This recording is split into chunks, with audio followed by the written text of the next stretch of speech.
Hello, and welcome back to another Black Lives Matter book discussion here with the staff of Ann Arbor District Library. This video, we will be discussing A Dash of Salt and Pepper by Kosoko Jackson. I am so excited to dive into this book with you guys, but I'm going to give us a little prompt here. Let's all go around and introduce ourselves, and also using 3 words or phrases, describe your experience reading the book. Now, while you're thinking of your 3 words, let me give our listeners and watchers a brief summary of the book. So, this is a romance. Our narrator is 29-year-old Xavier, who has recently moved back home from a bad breakup in the big city, and he also got fired from his big boy business job. And this book is about him falling back in love with his roots, being a small town guy. He's also falling in love with a chef named Logan. And much hijinks ensue, and there's much to discuss. Let me introduce myself. My name is Jacob. I am a member of the outreach team at Ann Arbor District Library. My 3 words or phrases for my experience reading this book would be bratty. Oh, I'm not sure. And okay. So those are my 3. Somebody else go ahead and take the stage.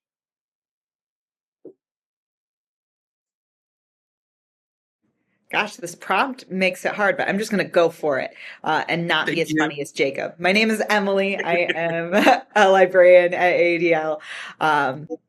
And I'm going to say sweet, frustrating, and I was hoping I'd just keep going and I'd come up with a third. So let's say, oh, how do I say this quickly? Intrigued.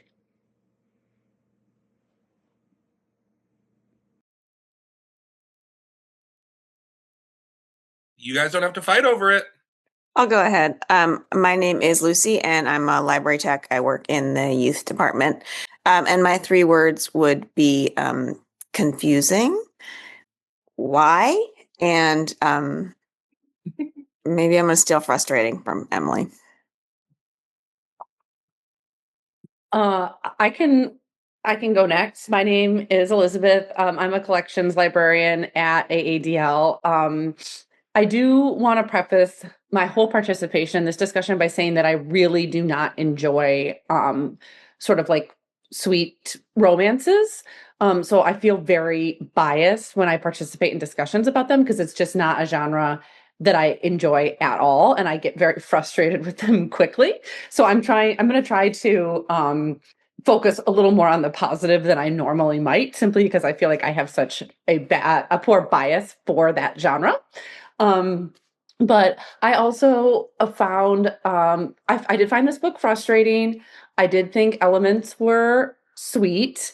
And I guess this is where I'm not sure if this is fair or not, but I'm going to say unrealistic in several different ways, which we can get into. But yeah, those are my words. I'll go. My name is Marissa. I'm also in the outreach department with Jacob. And likewise to Elizabeth, same. But I'll say my 3 words are annoying, cringe, and woof. I was hoping for a semi-positive one on that last one, and then I got I tried so hard, but woof was the best I could get. I'm Anne. I am a book processor primarily out of the downtown branch, and pretty much all of my words that I was thinking about have been said, but I will go with frustrating, annoying, and sweet. Thank you guys for humoring me in this little 3-word phrase exercise.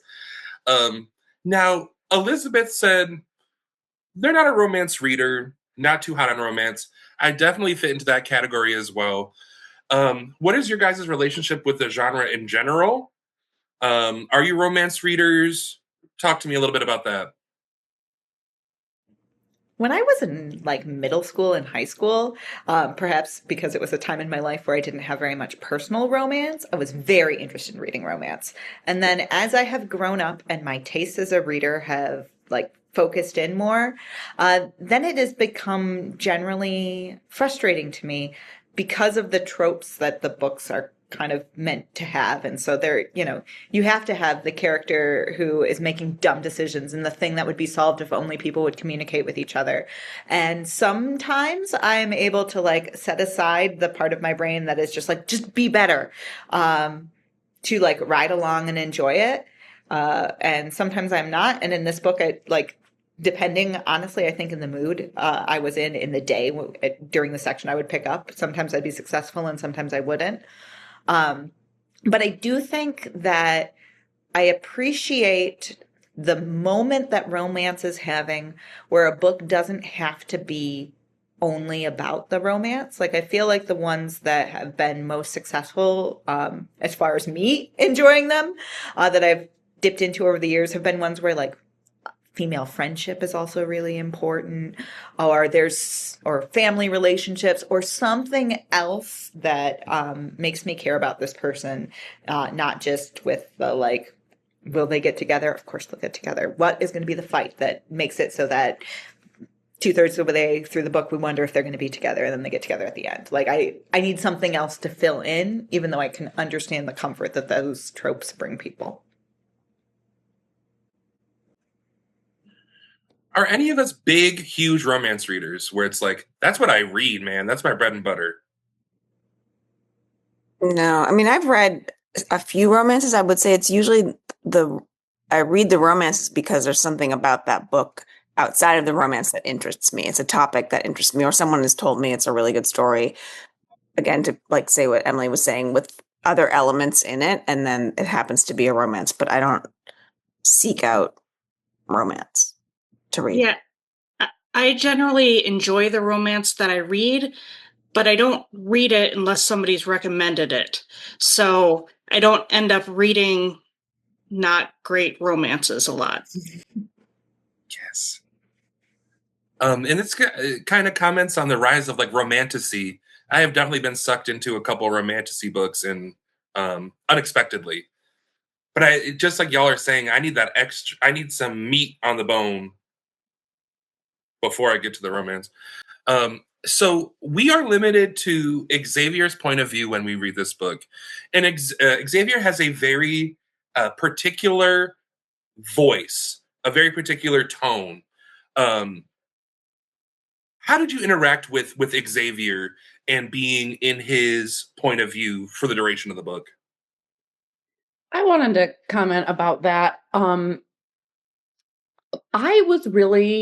I think this book would have really benefited from a dual perspective.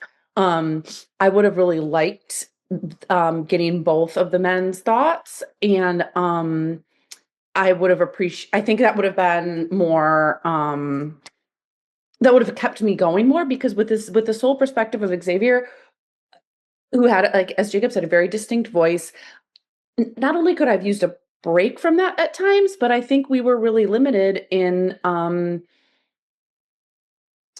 only getting his worldview, I guess. And so I wish that it had occurred to the author to do both perspectives. That I just thought about that like fairly early on, and I was like, oh, and I almost thought it was going to switch, and then it didn't. Yeah, I had trouble connecting with Xavier because of the bratty aspect. He felt kind of like a bit of a petulant child, which was all the more brought out by the fact that Logan is significantly older than him and a father of a teenager. I felt like Xavier reminded me more of Anne in behavior than Logan, and that was troublesome. I also kind of thought that like we're getting a lot of why Xavier likes Logan and what's so great about Logan, which like I didn't really find either of them that likable. But like the whole thing is like Xavier liking Logan. Okay. And then because Xavier isn't that likable, I guess I really would have liked to know why Logan likes Xavier. Like I think that would have helped something, you know. I guess another issue I had was just like the power dynamic stuff. Like, I don't know, I just can't get on board with like someone dating their boss. It just gives me the big ick. And like, I kept expecting that to play a bigger role. And instead it just didn't matter in the end. And that turned me off. Something Oh, go ahead, Lucy. I was going to say something about the Xavier's point of view and having that single first person narration. What I found a little frustrating was that I feel like sometimes we were getting Xavier. I don't know how to say this, but like Xavier was telling us something, but sometimes Xavier was narrating his story in a very in a way that didn't ring true to me. I feel like people don't think like that. Like all of his little pop culture references, I understand maybe the author is trying to be funny, but like I don't really think that people think like that. And there were some instances, I can't like remember them exactly, but where Xavier would be surprised by something that he learned about someone or something that he'd already told us about earlier in the book. And it was like he was a narrator there's a narrator at one point telling us, and then Xavier's learning it later. And it's like, that doesn't really work because Xavier's telling the whole story. So I just kept feeling like there wasn't really, even this one singular point of view didn't have a cohesive point of view.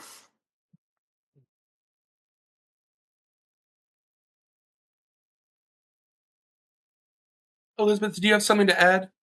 I was just going to comment, which we may get into this later, because I do hope we chat about kind of the professional kitchen aspect and the chatting about the food and stuff, which was something I was excited for, but then ultimately disappointed in with the way sort of how that went. But I read a few things that from people who work in professional kitchens who said that they felt like this book kind of gave that a bad rap because really they in a good professional kitchen there you really want to avoid any kind of, I mean you want to, they're very careful about the power dynamics, and a head chef would never like come up behind someone and be like touching their hand while they're like cutting chives or whatever it was, and so a few people just mentioned like, oh, like I really hated that because like this is extremely frowned upon in like a good professional kitchen, that those power dynamics we're very careful about them. So I just was kind of going to mention that because Emily had brought that up. So we'll get into that later. Well, let's dive in. A big part of the book for those who haven't read it yet, in order for Xavier to get the money to go on a big fancy business trip type thing in Berlin, he has to work at Logan's restaurant. However, he is not a chef. He has learned a lot from his mother, but he is not a chef or a sous chef. And there are only two other people working at this restaurant. Um, and Xavier joins the staff, and really his culinary career takes off. I also struggled with a lot of the food stuff. Anytime where Xavier had to jazz up an existing recipe, he literally just put nutmeg in it. Like, I think there's literally 3 times it's like, so I added nutmeg. And I'm like, that's a fish taco. I don't I personally felt really bad for the 2 existing employees, because if some man who is having sex with my boss just walks in and then starts to do, basically is like second head in charge, I'd be like, excuse me, I've been working here and I'm a whole chef. So yes, let's talk about the role of food in this book. What did you like? What didn't you like? And maybe we can talk about some of our favorite books that do involve food that we really love.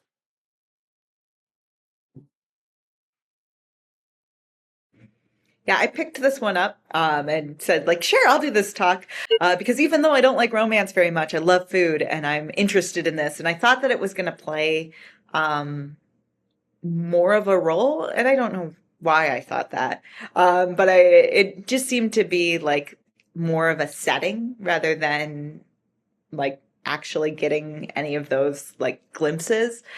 But I'm recognizing too, as you pointed out, like books that you get more of that from. I'm in my head most of the books that I read about food are things like memoirs by chefs, which of course would be giving you more of the food. One that I really love that came out, gosh, probably a decade and a half ago, is Blood, Bones, and Butter by Gabrielle something. Wonderful red cover. And it was the first book I remember reading that got really into the details of restaurant work in a way that is like made me go like, yes, I'm interested in food. I love cooking myself. No, I never want to work in restaurants. And I guess I would have loved more of the restaurant life rather than the restaurant just happening to be the plot device that will allow him to make his money and the drama of a restaurant critic or something. Everything just felt so half-baked. Forgive the pun. But like, you know, he comes into the restaurant, he meets the two other workers, they all get drunk together. It seems like maybe they're going to be a part of the story, and then they're just like almost never mentioned again. Like they show up a few other times, but like, Logan makes a whole thing like you're bonding with the staff, and then they just like never really show up again. This one's kind of like, okay, what is this? Yeah, I don't know. Yeah, I kind of feel like the whole book felt a little bit lazy to me, which is not something that I want to just like level at an author, but I think that's really I think Marissa made a great point with that. Like the secondary characters, there's that just doesn't. It seemed like I don't know. They just were so underdeveloped, and then I thought that really played out. And what Jacob mentioned is like, it seems like the author like doesn't know how to cook because like there were like some of the like kind of recipes or the way he would Xavier would as Jacob said spice things up or whatever. It didn't make sense, and it was like I don't want to say offensive, but like as someone who does love to cook, I thought that would be a fun element of the book. And I was like, if you're gonna set a book in this, like at least like do some recipe research and figure out how someone might like reasonably add something to this dish. I don't know. I found that quite frustrating. And as Jacob said, the nutmeg was the thing several times. It's like, okay, like come on, there's not you don't put nutmeg in that much. Like, so I think that was what ultimately frustrated me throughout the book in various ways, and the food is a great example of that, as well as the secondary characters, as well as several other. I think the pop culture references just to like try to draw people in and be funny, but that didn't work for me. So I don't know. I thought laziness it seemed like it was kind of lazily written, in my opinion. I would add to that too the location and the setting because so I'm from New England and like I don't think when you live in New England you don't typically refer to Maine as like a small state because it's as big as all the other states in New England together, and it's even bigger than some states that are not in New England. It felt like he wanted to find a quaint city, and he's like, "What's a quaint place? Maine," and it's like Maine. I don't know. Is not one thing, but anyway. Besides that, so I was like, I wonder if this author lived in Maine or did he spend time in Maine? He went to Maine for a week. He went for a week to research this book. And I'm not trying. So I'm just wondering, it's like, if that laziness comes from like, I want to have these elements in my book, but I don't know that much about them, but I think it would propel the story well. And it's like, I feel like that's not really fair to your readers because you're just expecting that your readers might not know much, So anyway. Yeah, it kind of felt more like the amount of research or effort put in felt more like fan fiction. Just because it was so surface level. Yes, and I can confirm when I wrote Degrassi fan fiction about Spinner and Marco, and Spinner worked at the dock as a waiter, I totally just made up what it was like to work at a restaurant. And I think I share that in common with the author of this book. Um, may I air another grievance? That's not, we talked about that's not how kitchens work. That's not how New England works. This is a little, I'm not sure I want to go down this road all the way just right now, but why would you have to pay $3,000 to get a international business compendium? I don't know what the word is, with a stipend of 3,000 euros per month. You got to give them $3,000 so they can give you 24K euros. I don't know. Now, I believe it was Anne who had mentioned that the side characters felt kind of hollow. What did you guys make of Xavier's relationship with his mother and father? And maybe let's start there and move on to his relationship with his best friend. Okay, if we're just airing grievances, his family seemed so nice. Like his mom and dad seemed nice, and how like he's multiple times mentioned how like loving and friendly and like delightful they are, and have like. And then at some point, very far into the book, he very casually mentioned like my like weirdly conservative Baptist parents, and I was like, that doesn't track at all for what we know about them, and it just was like. And this is not a like dig against Baptists or just like anything, but it was just like a strange detail to specifically include in the tone in which it was included compared to the tone in which he talked about his parents initially. That just like didn't, like, I was like, did he forget how he described his parents before? It just felt so strange. And also, like, yeah, they showed up and I thought they might be a big part of it. Like his mom was a chef. She was the whole reason he got into cooking. She got him this job. And then again was like never in the book again. Like just Yeah, was only there as the parent being naggy about getting her son to move back to Harper's Cove. Is that what it was called? But yeah, it seemed like at the beginning there was going to be this super close bond, and instead it felt like a bond that he was feeling suffocated by. They seemed like really nice people too. He was so dismissive of the dad. It was like,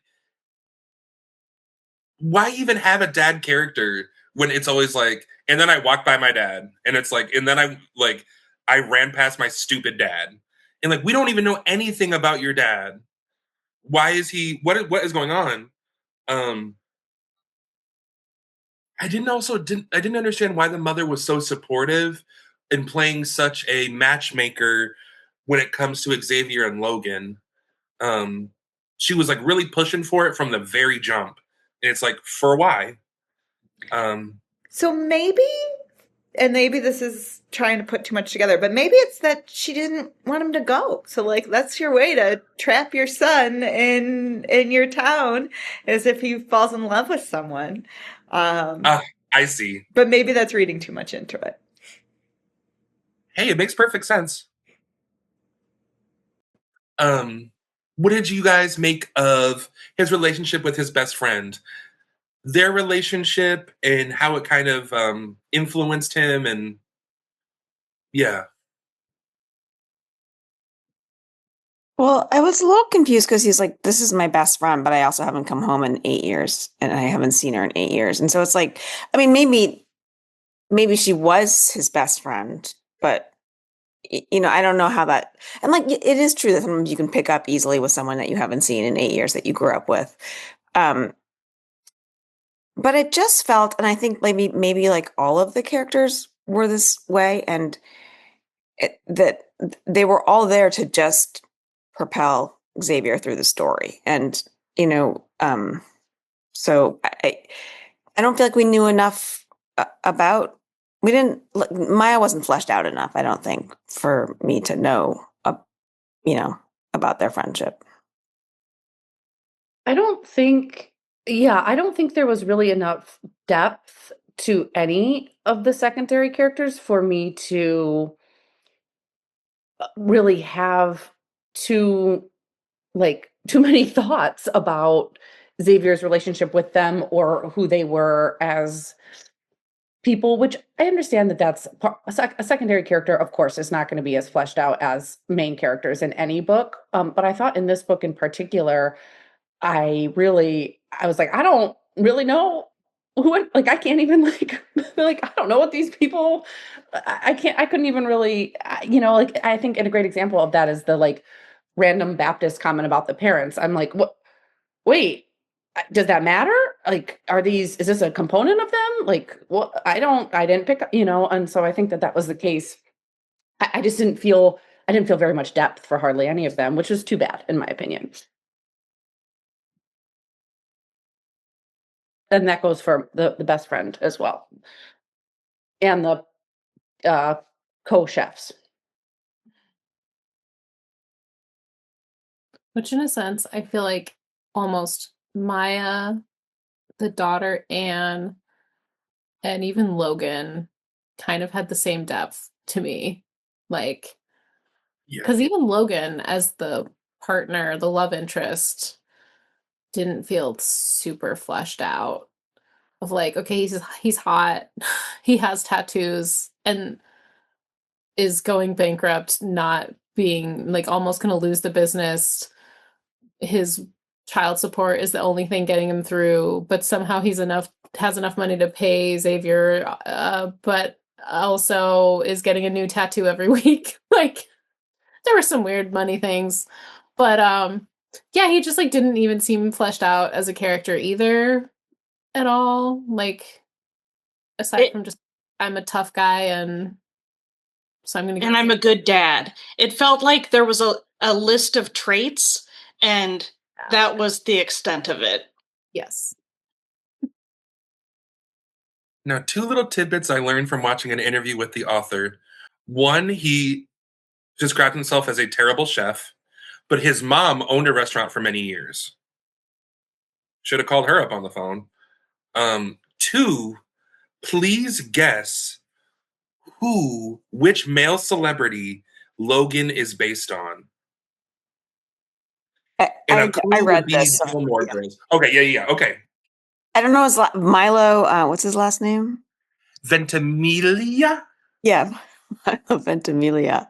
Because I listened to an interview with him where he was like, "Well, I was trying to create a love interest, and I was thinking, what do I like? Like, what's hot? Tattoos, a chef, being in a band." And it's like, so I think there really was like, okay, let's give him these elements, but I don't need to know anything. Yeah. Anyway. Also, it's absolutely insane that this is the good, stable dad who runs a restaurant and is in a band and also is home enough to watch his daughter. Like, the hours of a chef alone is.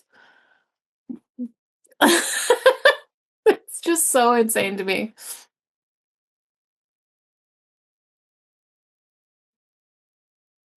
Maybe now would be a good time to talk about the character of Logan.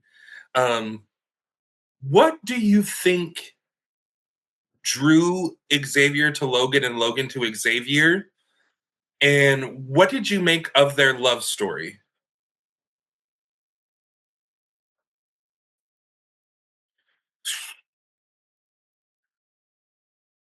Was there a love story? I feel like Xavier was drawn to Logan because he was hot.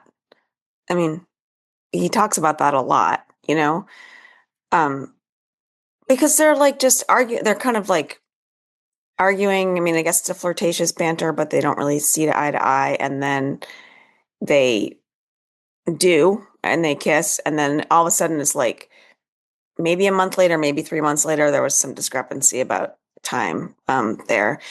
And they're like, they've been together every night. And, it's like, I don't know. I don't know what drew them to each other because I don't feel like that was ever explained to us. I don't know. I felt that them getting together was actually quite sudden, and like as Lucy said, oh, Logan's hot, oh, they're not getting along, oh, they are getting along, oh, they've spent every night together, and I don't really know what changed, and I don't think that was fleshed out. I mean, whatever. Sure, in real life, can people, suddenly decide to fall for each other and then it turns out that it works out? Of course, it's not impossible, but I don't think we as readers really got much. Again, I hate to use the word depth, but depth on like their love story. I don't feel like I got much. There was no event where it was like, oh, and then they helped, I don't know. There wasn't nothing. There wasn't like a major event where someone helped someone and then they realized that they could, I don't know. It just, for me, it seemed a little sudden. I think in part it was sudden because they had this timeline of he needs this much money by this date, so they had to cram it all into that amount of time regardless of anything else. So if they wanted it to feel like they had been together for a little bit, then the initial spark had to happen early, whether or not it felt like it was supposed to happen there or not.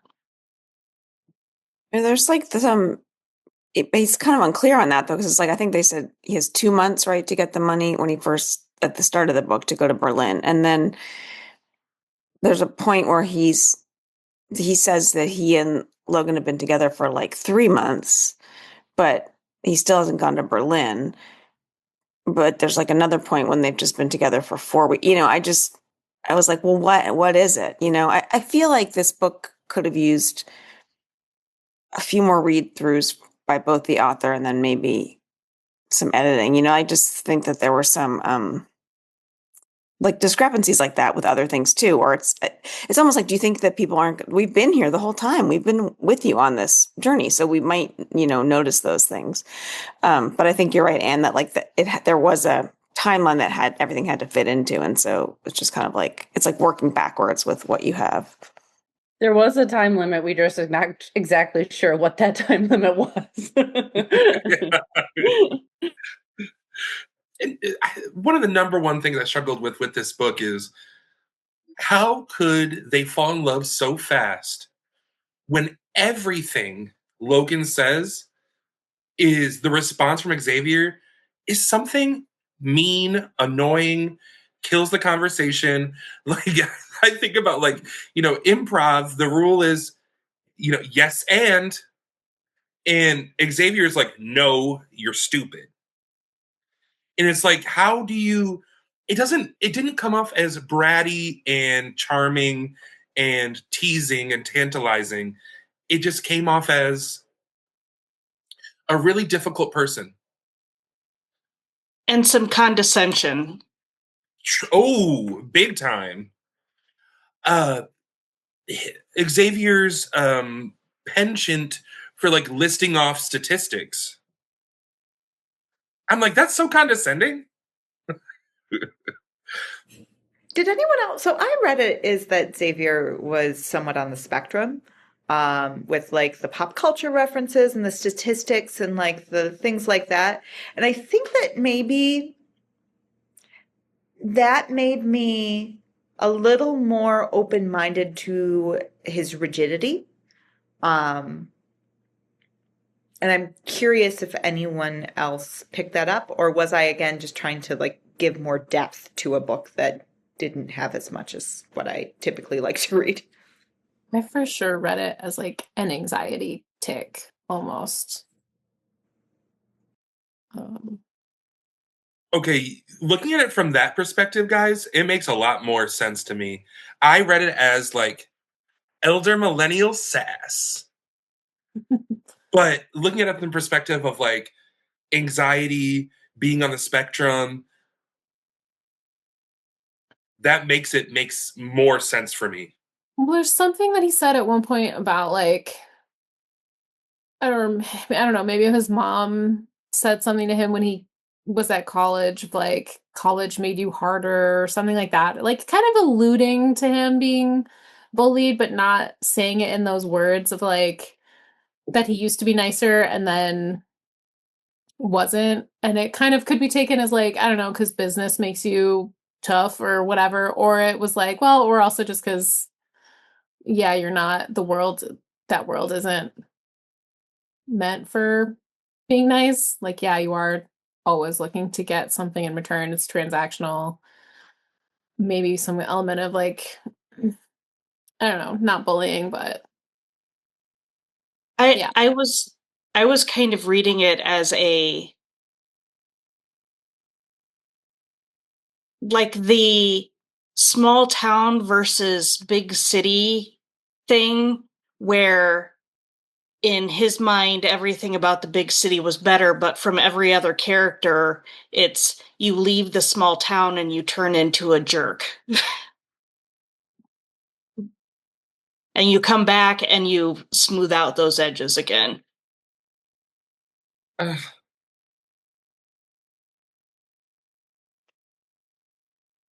mm.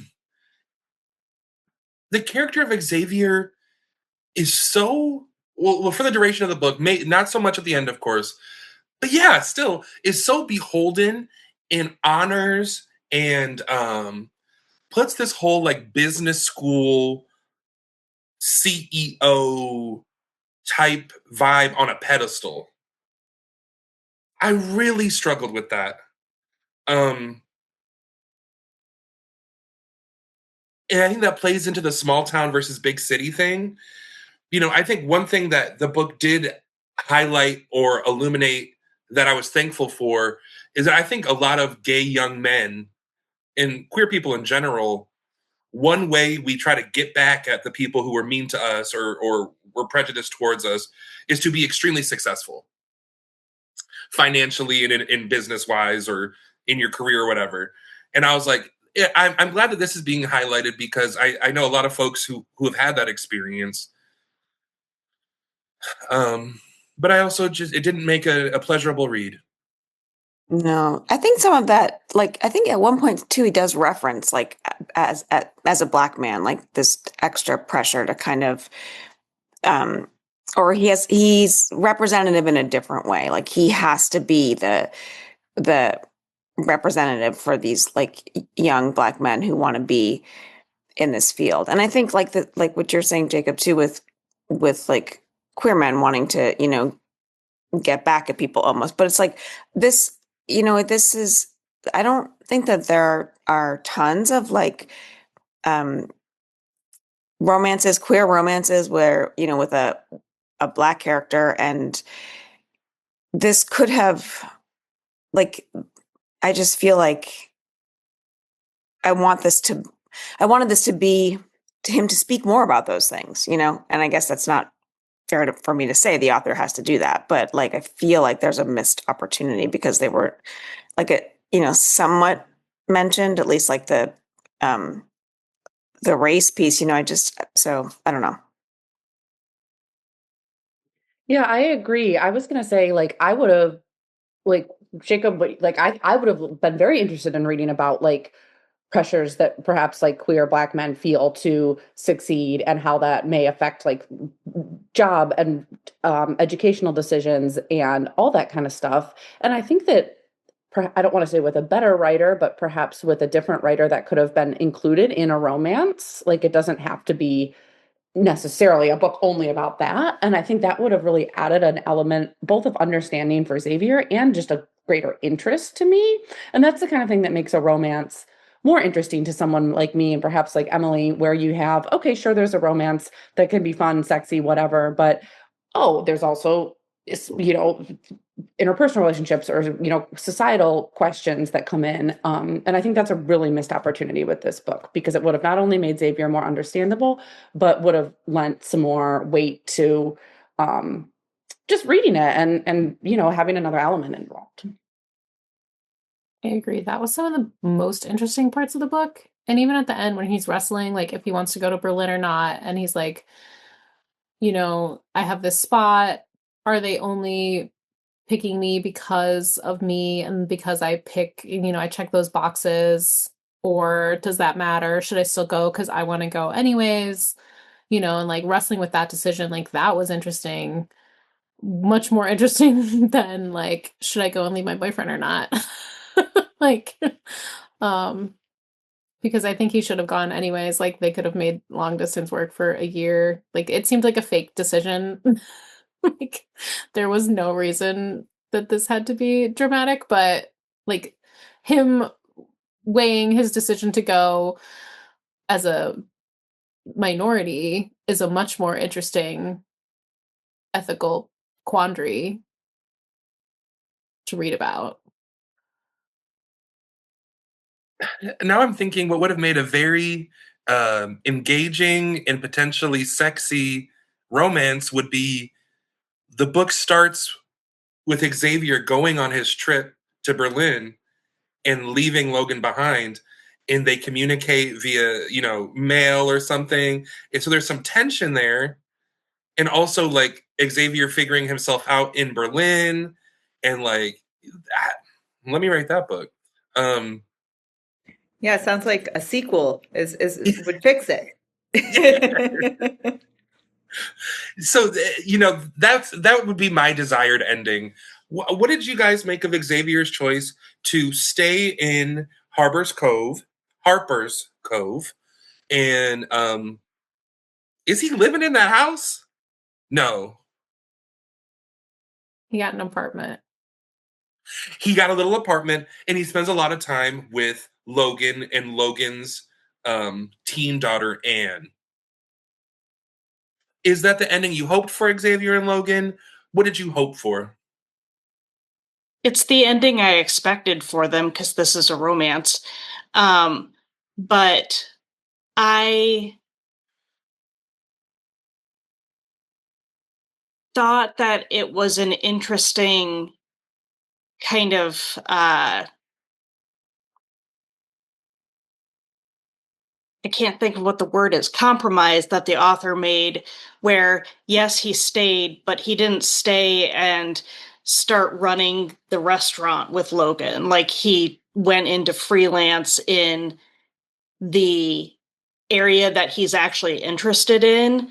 So it wasn't like he didn't start the book as a completely different person than he ended the book. He kind of found a way to meld those two parts of himself together. But he still should have gone to Berlin. I think that I don't think there's a wrong choice, really. Whatever. I think that's fine if he wanted to pursue that. Is fine. I did think for me, and this was brought up, the Berlin thing was going to be a year or whatever. Go long distance for a year is not that crazy. You can fly back a couple times, whatever. It would have been different, I think, for me if it had been like, I'm taking a permanent job in Berlin. Maybe you decide, okay, that's too much. For me, the whole year thing, I was like, this is really kind of a missed cool opportunity for everybody. Like, that's a bummer. I thought that was the part that kind of, I was like, oh man, like, darn. But whatever. I don't know. I've made dumb choices for love before, and like I'm still here. It's not that big of a deal. I have never lived in Berlin, but like, oh well, I'm here. I was just like, oh well. Totally agree. And I thought, what an easy way to make Logan sexier or cooler or better is if he was like, Xavier, you got to take this once in a lifetime trip. I support you. Go live your dreams and just know that you'll be in my heart. Love you. Like that's would have been like that's what my Logan would have done if yeah, not my Logan.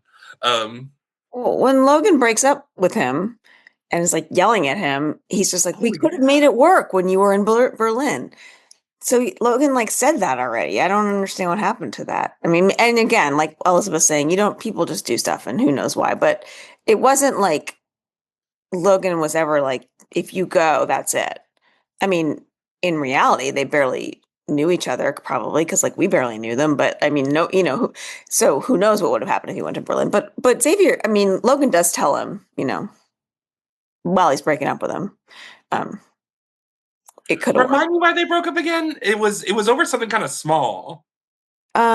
Xavier goes behind Logan's back and asks his friend to come film. He finds out from Logan's really good friend, just says, "Oh, Logan's in financial trouble," which I thought was kind of a not nice thing to do. But anyway, then Xavier's like, "I'll just save him by having this person I know come and cover him in her news story." And that person invites Logan's ex-wife, and then Logan loses it because he feels like Xavier overstepped, and so he just like screams at him.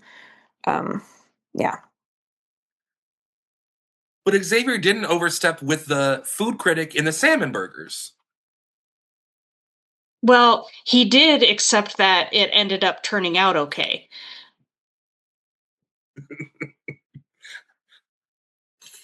Mm.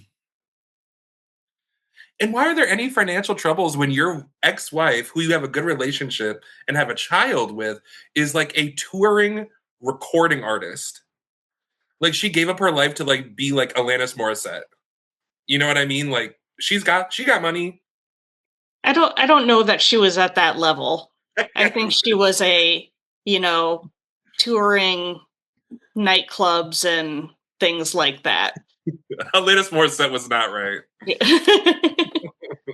They do bring up a lot that like it was weird that Logan opened a seafood restaurant in a town where everyone can buy their own fish and catch their own fish and like just go to a lobster pool and pull, it's like, and yeah, why did he? You know what I mean? Like, if you really want to have your restaurant there and you want it to succeed, you might actually have to focus on some things that aren't seafood, like, but because that was something that they repeated and obviously was a cause of his financial troubles.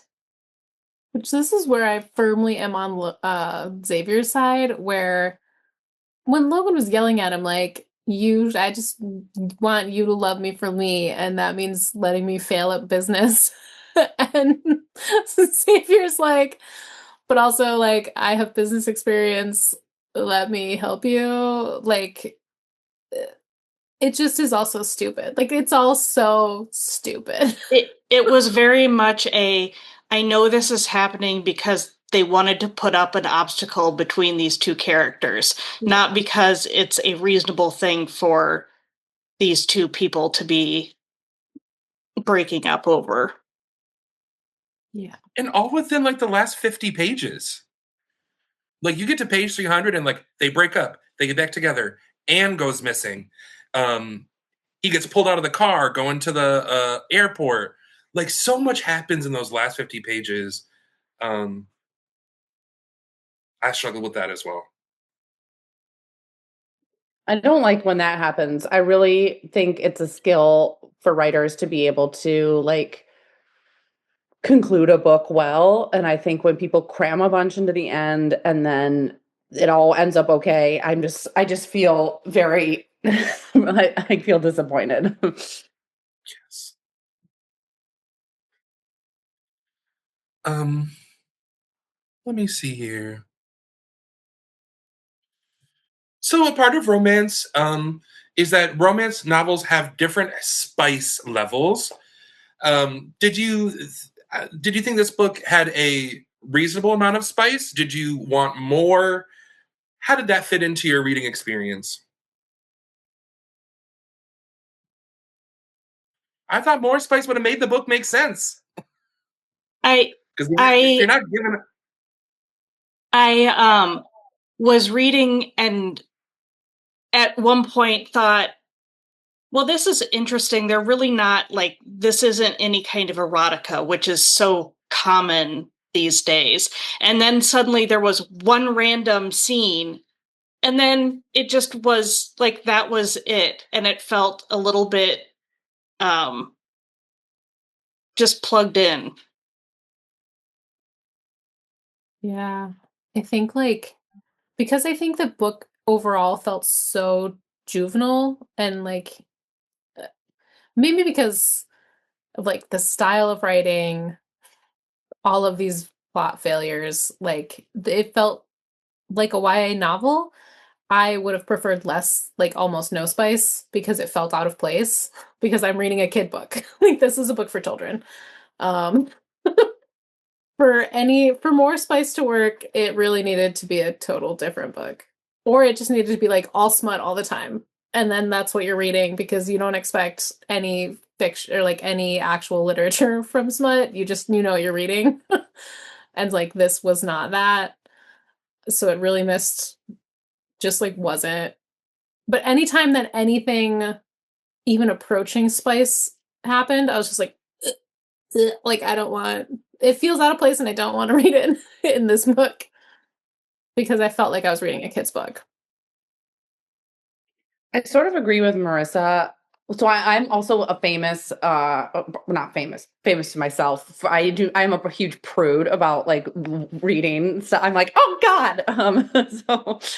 But I did feel like I would have preferred this to go one of either way. Like just would have wished that it was just total erotica and then I could have actually had fun with it. And even though I would have been reading through closed fingers, but like I would have had fun. Or I just felt like the scene that Anne mentioned was very much dropped in. And I was like, oh, okay, like now this is happening. And it just wasn't well done in terms of spice level, in my opinion, either way. I think I could have gone either way, but the way it was not good for me. It's interesting hearing y'all say that, because it felt that out of place to me as well, but I was listening to the audiobook.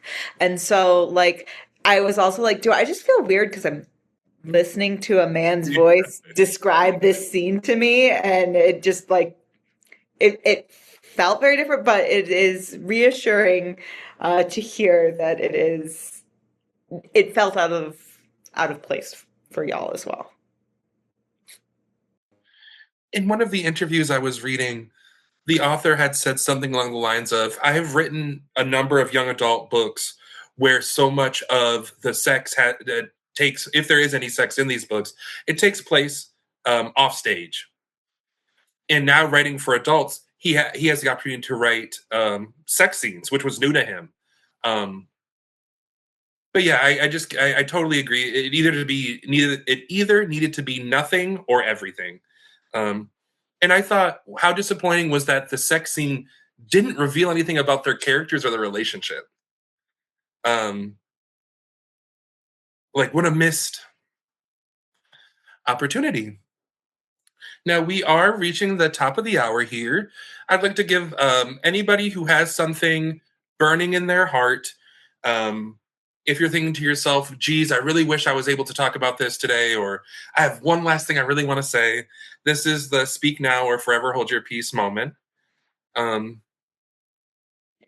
I'll say one thing about the author, Kosoko Jackson. So I read maybe one of his first books. I mean, I read it a while ago, and it was a YA book. It's called Yesterday's History, and it had like a really interesting premise. There was some time travel, but it was like it involved like a Black queer romance, but with teens, and one was going back in time, so that like if you're going back to a certain era in this country, when you are Black and you're queer, you're living a totally different world. But it was hard. So there was like some really interesting stuff there. And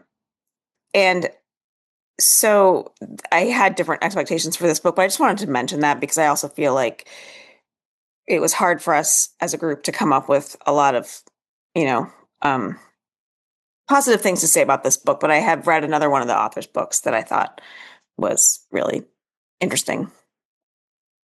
It does kind of make more sense knowing that he was writing YA previously, because it felt like YA. And I will say, I think that's a harder transition to make than I think a lot of authors realize, because when I read books by authors who are trying to transition from YA to adult, I feel like it sometimes takes a few books like to get there. And that is a genre difference, you know? So I'm glad that you read a YA book of the authors that you enjoyed, Lucy.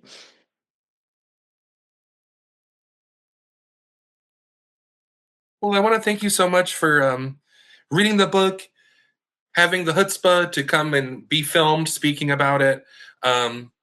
Please join us next time where we'll be reading something that somebody else knows what it is. And if they could say it now. Is it the Percival Everett one? Or is it The Secret Lives of Church Ladies? It's The Secret Lives of Church Ladies, which which was very beloved lots of people really liked that one. I have yet to read it, but looking forward to that discussion. A collection of short stories, right? Correct. Hey, I look forward to it as well. Thank you for speaking. And if somebody is watching this, thank you for watching it. Have a great day.